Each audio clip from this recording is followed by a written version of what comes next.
The impossible rejection. The emergency session of the Stellar Assembly had been called with unprecedented urgency. Representatives from 47 civilized species filled the crystalline amphitheater that orbited the neutron star designated as Neutral Point Zero. The chamber's walls shimmered with the light of 1,000 distant galaxies, but none of the assembled delegates paid attention to the magnificent view. Their focus was entirely on the Vorthan ambassador standing at the center podium. Ambassador Korvac adjusted his ceremonial robes with his 4 primary appendages, while his secondary arms gestured for silence. The Vorthans were known throughout the galaxy as master negotiators, capable of ending conflicts that had raged for millennia. But today, Korvac's usually confident bearing showed cracks of genuine confusion. "Esteemed colleagues," Korvac began, his voice carrying through the universal translator systems with perfect clarity, "I stand before you to report something that defies all logic, all precedent, and all understanding of civilized behavior. The humans have rejected our peace proposal." A wave of disbelief rippled through the assembly. The Aquarian delegates' water form churned with agitation, while the silicon-based crystallites hummed in frequencies that indicated shock. It was the Zephyrian Emperor himself who spoke first, his melodious voice tinged with frustration. "This is the 7th time they have refused our terms," Emperor Zalith said, his feathered crown rustling with annoyance. "We have offered them everything.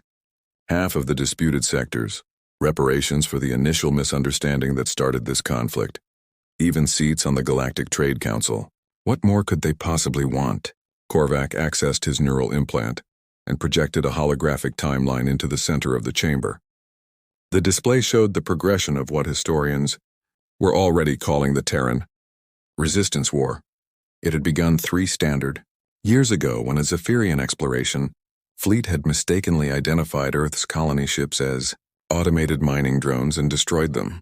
170,000 human colonists had died in what the Zephyrians initially dismissed as a minor equipment malfunction. The humans had not seen it that way. Within days of the incident, humanity had mobilized with a speed that shocked the galaxy. They had no unified space navy to speak of. Their technology was at least a century behind the Zephyrians, and their total population was less than most single-planet civilizations. Yet they had declared war against an empire that controlled 300 systems. "Let us review the current situation," Korvac continued, updating the hologram to show recent battle statistics. "The humans have lost 60% of their combat vessels. Their industrial output has been redirected entirely to war production, causing civilian shortages. They have suffered over 2 million military casualties. By every metric we understand, they are losing this war." The Mechanoid Collective's spokesperson, a chrome-plated humanoid form they used for diplomatic purposes, processed this data instantly. "Statistical analysis suggests human surrender should have occurred 18 months ago. Their continued resistance defies mathematical probability."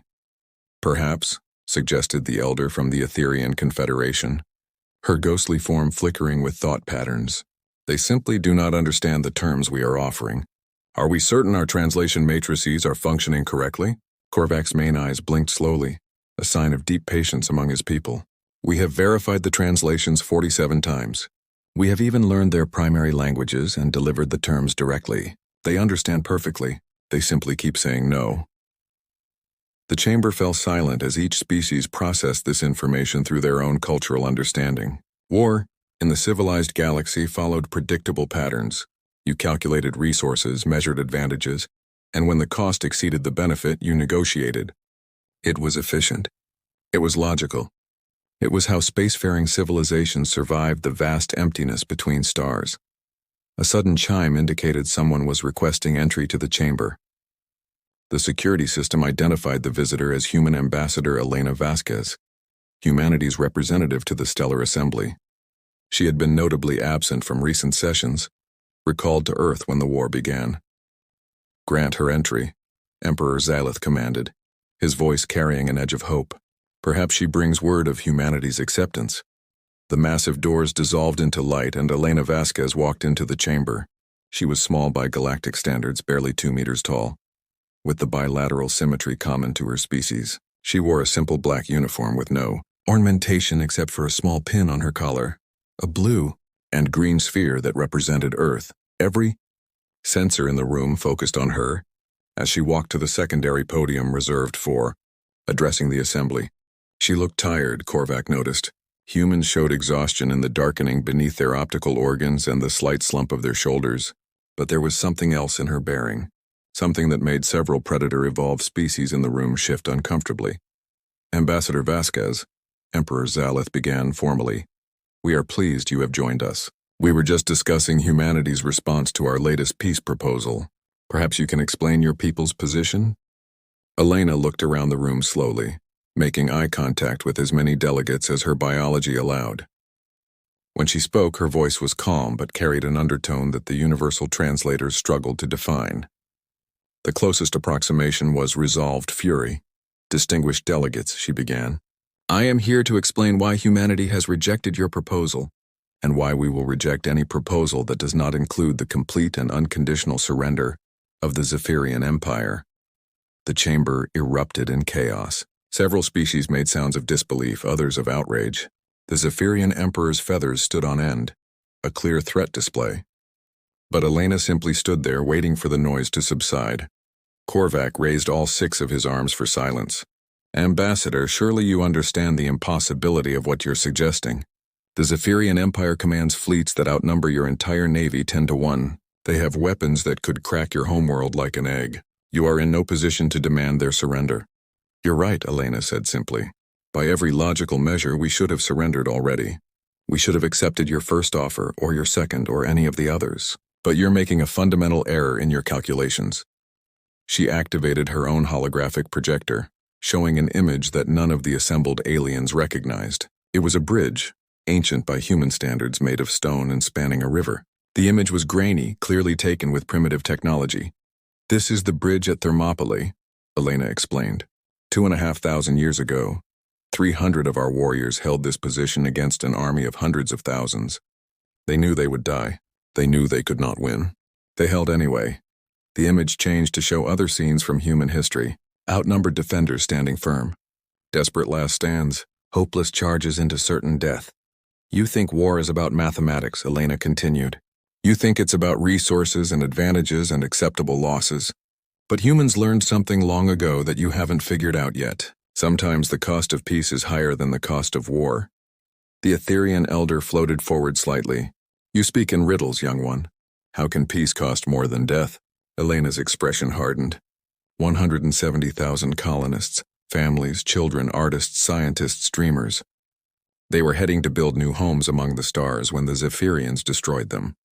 Not in battle, not as combatants, but because they couldn't be bothered to check what they were shooting at. She paused, letting that sink in. "Your peace proposals offer us territory and resources and political power. But they don't offer us justice. They don't acknowledge that what happened was wrong. The Zephyrians call it a minor incident, a miscalculation. They want to pay us off like we're settling a trade dispute. But that is how civilized species handle such matters," Korvac protested. "Compensation for losses, agreements to prevent future incidents. It is efficient." "Efficient," Elena repeated the word like it tasted bitter. "Tell me, Ambassador Korvac, how many of your people have the Zephyrians killed by accident?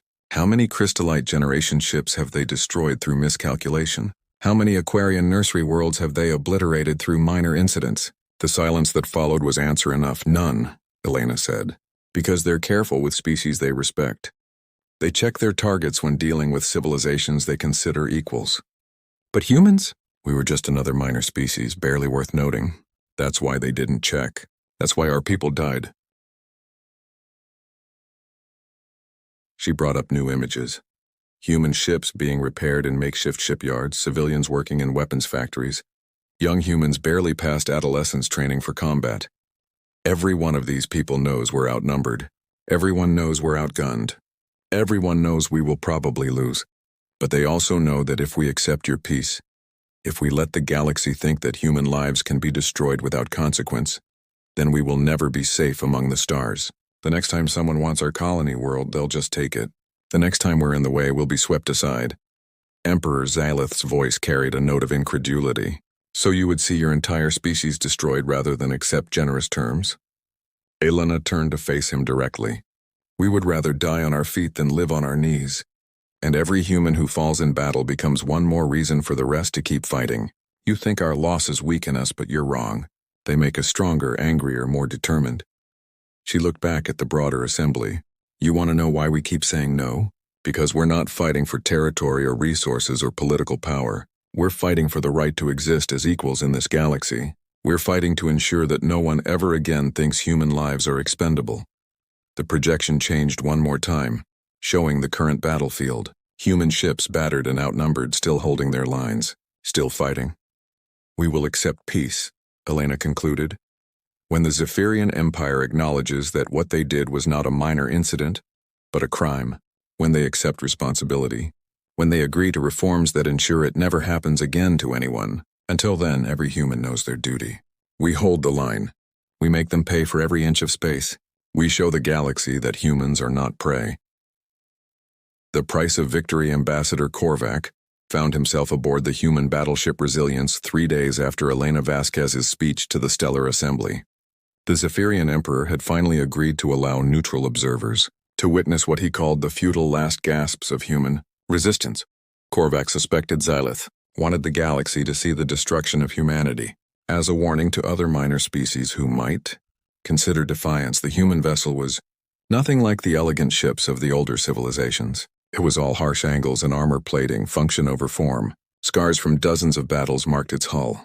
As Korvac was escorted through the corridors by a young human officer, he noticed something peculiar. The walls were covered with small photographs and handwritten names. Lieutenant Morrison, Korvac asked his escort. What are these displays? The young woman paused, her expression softening. The memorial walls, Ambassador. Every person we've lost in this war. We carry them with us.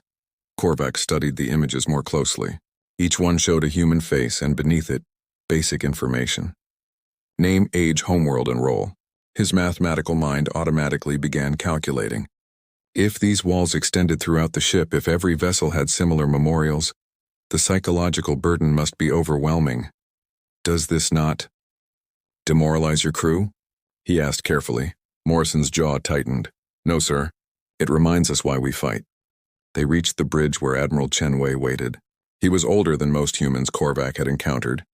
His hair color indicated advanced age by their standards, and his eyes held a weariness that seemed to go beyond the physical. Yet when he turned to greet Korvac, there was steel in his gaze. Ambassador, Chen Wei said with a formal nod. Welcome aboard the Resilience. I understand you're here to observe our final stand. Admiral, I am here in hopes of preventing unnecessary loss of life. Korvac replied diplomatically.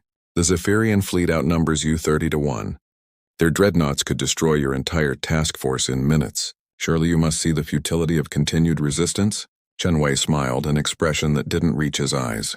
Futility. That's a word we've heard a lot lately. Let me show you something, Ambassador. He led Korvac to a tactical display showing the system they were defending. New Sarajevo, one of humanity's oldest colonies. The Zephyrian fleet was massing just beyond the system's edge, preparing for their final assault. By our estimates, Chen Wei explained, we can hold for maybe 6 hours once they attack. We'll lose every ship, every fighter, every defense platform. 20,000 more names for our memorial walls. Then why not evacuate? Why not negotiate? Korvac's confusion was genuine. Because behind us are 4 million colonists who refuse to leave their homes, Chen Wei replied. Because every hour we hold gives Earth time to evacuate another city. Because every Zephyrian ship we damage is one that can't glass our worlds. But mostly, Ambassador, because we need the galaxy to understand something about humans. He pulled up a different display, this one showing historical battle data from Earth. We had a military theorist named Clausewitz who wrote that war is politics by other means. But he was only partially right. For humans, war is communication when words fail. And we're trying to communicate something very important. Before Korvac could respond, alarms began sounding throughout the ship. The Zephyrian fleet had begun its advance earlier than expected. The bridge erupted into controlled chaos as officers took their stations. Ambassador, you should move to the observation deck, Chen Wei suggested. You'll be safer there, and you'll have a clear view of what's about to happen. As Korvac was escorted away, he heard Chen Wei address his crew over the ship's communication system. All hands, this is the Admiral. The enemy approaches in overwhelming numbers. They expect us to break. They expect us to run. They expect us to kneel. They don't know us very well, do they? A roar went up from the crew that Korvac could hear even through the bulkheads. It was primal, defiant, and somehow joyful. These humans were about to die, and they were cheering. From the observation deck, Korvac watched the battle unfold. The Zephyrian fleet moved in perfect formation, their capital ships protected by screens of smaller vessels. By contrast, the human fleet looked ragged, ships out of position, movements seemingly uncoordinated. Then the humans did something unprecedented. Instead of forming defensive lines, instead of trying to protect their colony, every single human vessel accelerated to maximum speed directly at the Zephyrian fleet. It was suicide. It was madness. It was magnificent. The Zephyrians, prepared for a traditional defensive battle, struggled to adjust their formations. Human ships, already damaged and held together by determination more than engineering, slammed into the enemy lines. Some detonated their reactors on impact. Others fired every weapon they had at point-blank range before being destroyed. The battleship Resilience, with Admiral Chen Wei at the helm, punched through the fighter screen and headed straight for the Zephyrian flagship. Korvac watched in horrified fascination as the human vessel, burning and breaking apart, maintained its collision course. Over the communication channels, he heard Chen Wei's final transmission. Zephyrian Empire, this is Admiral Chen Wei of Earth. You killed our people because you didn't think we mattered. Today we return the message. Every human life has weight. Every human death has meaning. And we will make you remember us. The Resilience struck the Zephyrian flagship amidships. Both vessels disappeared in a fusion explosion that lit up the entire system. The electromagnetic pulse disabled dozens of nearby Zephyrian vessels, leaving them vulnerable to the human defense platforms that had been waiting for exactly this moment. But what happened next shocked Korvac even more. From the colony world, hundreds of civilian vessels launched, not evacuation ships fleeing the battle, but mining ships, cargo haulers, and private yachts, all heading straight for the disrupted Zephyrian fleet. Each one was piloted by volunteers, colonists who had chosen to fight rather than flee. The Zephyrian Emperor's voice crackled over the diplomatic channels, and for the first time in recorded history, a Zephyrian leader sounded uncertain. This is not warfare. This is madness. They're civilians. Elena Vasquez's voice responded from Earth, somehow being transmitted despite the vast distance. Yes, they are civilians. Civilians whose families you killed. Civilians who would rather die fighting than live knowing their loved ones' deaths meant nothing. This is what human rage looks like, Emperor Zalith. This is what happens when you treat our lives as disposable. The battle raged for not 6 hours but 16. The human fleet was destroyed, as everyone knew it would be, but they took 43 Zephyrian capital ships with them, including their flagship. The colony's defense platforms, revealed to be disguised antimatter bombs, destroyed another dozen. The civilian ships, ramming and exploding, accounted for 20 more. By the time the Zephyrians secured the system, they had lost more ships in this single engagement than in the previous 50 years of conflicts combined. Their victory was Pyrrhic at best. In the aftermath, as Korvac's neutral observer ship rescued survivors from both sides, he found himself composing his report to the Stellar Assembly. The humans had lost everything: their fleet, their colony, 20,000 military personnel, and 3,000 civilian volunteers. By any logical measure, it was a catastrophic defeat. But logic, Korvac was beginning to understand, was not how humans measured victory. 3 days later, the Stellar Assembly reconvened. Emperor Zalith appeared via hologram, his usual resplendent appearance diminished. For the first time in Zephyrian history, their empire had recalled all expansion fleets to defensive positions. The humans are insane, Zalith declared without preamble. They will destroy themselves and take as many of us with them as possible. Every battle costs us more than we can afford. Every victory leaves us weaker. Elena Vasquez stood at her podium, still wearing the same simple uniform. We're not insane, Emperor. We're human. And we've been trying to teach you a simple lesson. Our lives have value. Our deaths have consequences. You can defeat us, yes. You can glass our worlds and destroy our fleets, but we will make you pay a price so high that you'll remember it for 1,000 years. She paused, then continued. We've lost 60% of our fleet. You've lost 15% of yours. We can rebuild faster than you can. We can replace our losses easier than you can. Because every human knows what we're fighting for, while your people are starting to question if empire expansion is worth human resistance. Korvac accessed his neural implant and shared his analysis with the assembly. Based on current projections, if human resistance continues at this rate, the Zephyrian Empire will lose 40% of its total fleet before achieving complete victory over Earth. This would leave them vulnerable to other powers. The Mechanoid Collective and the Crystallite Commonwealth are already adjusting their border defenses. The implication was clear. The Zephyrians could win the war but lose their empire. "What do you want?" Emperor Zalith asked, and for the first time, there was no condescension in his voice. Elena straightened. Acknowledgement that the destruction of our colony ships was not a minor incident, but an act of criminal negligence. Reparations paid directly to the families of the victims. Reform of your military protocols to require positive identification before engaging any vessels. And a seat on the Galactic Security Council to ensure humanity has a voice in preventing future tragedies. These terms are reasonable, Korvac interjected before Zalith could respond. They ask for nothing that would diminish the Zephyrian Empire's standing, only acknowledgement and reform. The chamber waited in tense silence as Emperor Zalith considered. Finally, his feathers settled into a pattern of acceptance. The Zephyrian Empire acknowledges its failure in the destruction of the human colony ships. We accept these terms, but Elena wasn't finished. And one more thing. A memorial station at the site where our colonists died, maintained by the Zephyrian Empire in perpetuity, so the galaxy never forgets that human lives matter. Agreed, Zalith said quietly. As the assembly erupted in discussion and relief, Korvac noticed something. Elena Vasquez wasn't celebrating. She stood at her podium, shoulders slightly shaking, finally allowing herself to grieve for the millions who had died to make this moment possible. Later, as the delegates dispersed, Korvac approached her. "Ambassador, may I ask you something?" Elena nodded, wiping her eyes with a gesture that was apparently meant to hide her emotional state. Would humanity really have fought to extinction? Elena looked at him with those strange human eyes that could somehow convey such depth of emotion. "Yes, Ambassador. We would have. We've done it before on our own world. Small groups fighting empires, knowing they couldn't win but refusing to submit. Sometimes that's what it takes to change the future." "But the cost," Korvac said softly.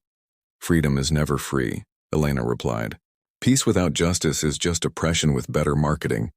Today the galaxy learned that humans might be young, might be small, might be technologically inferior, but we will never be victims.